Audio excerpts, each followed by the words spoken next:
Kemenangan timnas Indonesia atas China dalam lanjutan kualifikasi Piala Dunia 2026 turut menjadi sorotan sejumlah media internasional.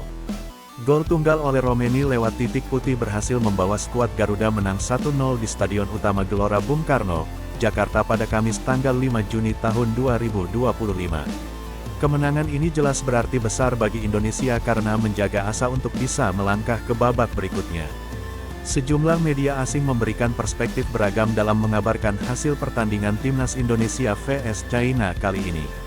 Media Prancis turut menyebut, harapan China untuk mencapai Piala Dunia kedua dalam sejarah mereka berakhir setelah kalah dari Indonesia yang diasuh Patrick Kluivert. Gol semata wayang oleh Romeni buyarkan mimpi timnas China untuk tampil di panggung dunia.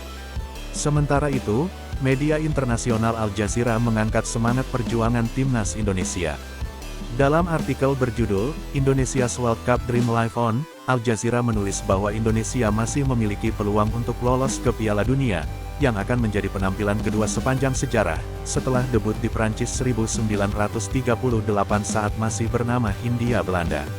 Media asal Qatar tersebut juga mengapresiasi penampilan penuh semangat dari anak asuh Patrick Kluivert dan menyebut kemenangan ini sebagai langkah penting untuk melanjutkan mimpi tampil di panggung dunia. Indonesia dipastikan lolos ke fase keempat tanpa perlu menunggu hasil pertandingan terakhir kontra Jepang. Meski duel melawan tim Samurai Biru masih akan digelar, hasil laga tersebut tidak akan berpengaruh terhadap posisi klasemen Indonesia yang aman di 4 besar. Lolos ke babak 4 bukan berarti perjuangan usai. Justru, tantangan lebih besar menanti karena Indonesia harus bersiap menghadapi sejumlah kekuatan besar Asia yang juga berada di jalur yang sama untuk merebut tiket tersisa ke Piala Dunia 2026.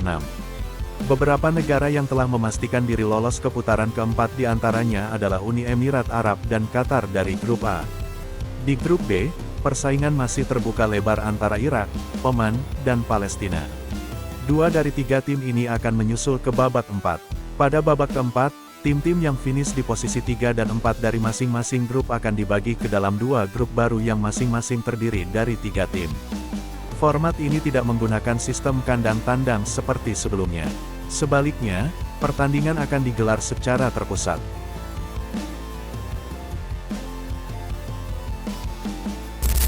Kekalahan menyakitkan dari Indonesia pada Kamis malam tanggal 5 Juni tahun 2025 di Stadion Gelora Bung Karno tak hanya membuat langkah China terhenti di kualifikasi Piala Dunia 2026, tapi juga membuka kembali luka lama kegagalan beruntun mereka selama 2 dekade. Gol semata wayang yang dicetak Romeni di menit 45, menjadi pukulan telak bagi harapan negeri tirai bambu itu. Media resmi milik pemerintah China, Global Times, secara terbuka mengkritik performa tim nasional mereka. Ia menyebut hasil ini sebagai titik nadir yang mempermalukan dunia sepak bola China. Mereka menyoroti bagaimana harapan terakhir untuk kembali ke Piala Dunia pupus begitu saja oleh negara yang selama ini dianggap sebagai kekuatan lapis kedua di Asia Tenggara. Dalam laporan panjang mereka, Global Times bahkan menggambarkan kekalahan ini sebagai simbol kegagalan sistematis dari manajemen sepak bola nasional yang terlalu politis dan tak mampu bersaing secara teknis.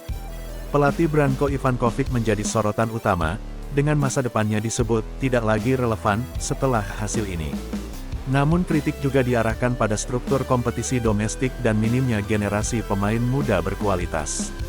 Lebih dari sekadar skor 0-1, pertandingan ini membuka perdebatan panjang di internal China. Sejak terakhir kali tampil di Piala Dunia 2002, China belum pernah kembali lolos ke turnamen terbesar dunia itu, meski diguyur investasi besar, fasilitas canggih, dan proyek naturalisasi pemain. Sebaliknya, Indonesia justru disebut sebagai kejutan tak terduga dalam laporan tersebut. Global Times mengakui bahwa skuad Garuda tampil penuh semangat dan menunjukkan pertumbuhan teknis yang signifikan. Bahkan disebut bahwa Indonesia berhasil membuat China frustrasi secara mental dan tak punya solusi dari serangan balik cepat yang dilancarkan tim asuhan Patrick Kluivert. Reaksi publik sangat keras dari meme satir hingga tuntutan reformasi menyeluruh di tubuh Chinese Football Association (CFA). Satu hal yang menjadi benang merah adalah krisis identitas sepak bola Tiongkok, antara mengandalkan pemain naturalisasi atau membina pemain lokal, antara mengejar hasil instan atau membangun dari akar rumput. Kekalahan dari Indonesia membuat pilihan-pilihan itu tak bisa lagi ditunda. Bagi Indonesia, Kemenangan ini bukan sekadar angka di papan klasemen, melainkan validasi dari proyek jangka panjang pembinaan sepak bola.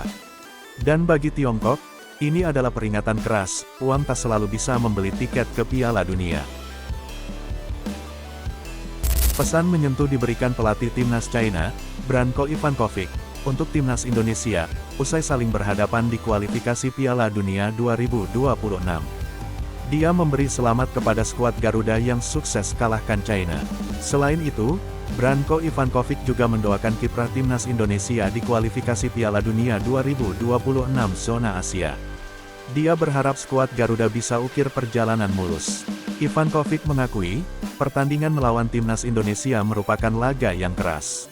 Dia mengatakan, tim Dragons julukan timnas China sudah mencoba yang terbaik dalam laga tersebut. Laga tadi merupakan laga yang keras, pemain kami sudah mencoba apapun yang kami bisa, tutupnya.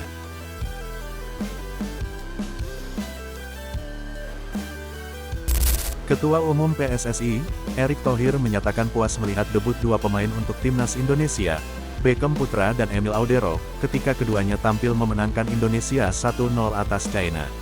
Mengomentari debut Beckham, Erick berkomentar bahwa pemain itu menjadi bukti tim Garuda mempunyai pemain inti dan cadangan yang sama baiknya. Luar biasa, ini bukti bahwa pemain diaspora, pemain Indonesia, kalau liganya naik terus, keseimbangan terjadi. Ingat 11x2 yang kita harapkan dan itu terbukti hari ini, kata Erick kepada wartawan setelah pertandingan melawan China itu pada Kamis malam. Beckham hampir membuat assist pada menit ke-79, namun tak mampu diselesaikan dengan baik oleh Kevin Dix karena tendangannya ditepis kiper Daley Wang. Erick lalu memuji Emil Audero, yang menyelamatkan gawang Indonesia dari kebobolan, dari tembakan tepat sasaran terbaik China melalui tembakan kaki kanan Wang Yudong ke pojok bawah kiri gawang. Selain melakukan satu penyelamatan krusial, Emil juga membuat 32 sentuhan, 20 umpan dengan akurasi 60%, 4 umpan panjang sukses, 2 sapuan, 2 duel darat sukses. Indonesia akan melawan Jepang di Stadion Suita pada Selasa pekan depan, dalam laga terakhir grup C putaran ketiga kualifikasi Piala Dunia 2026.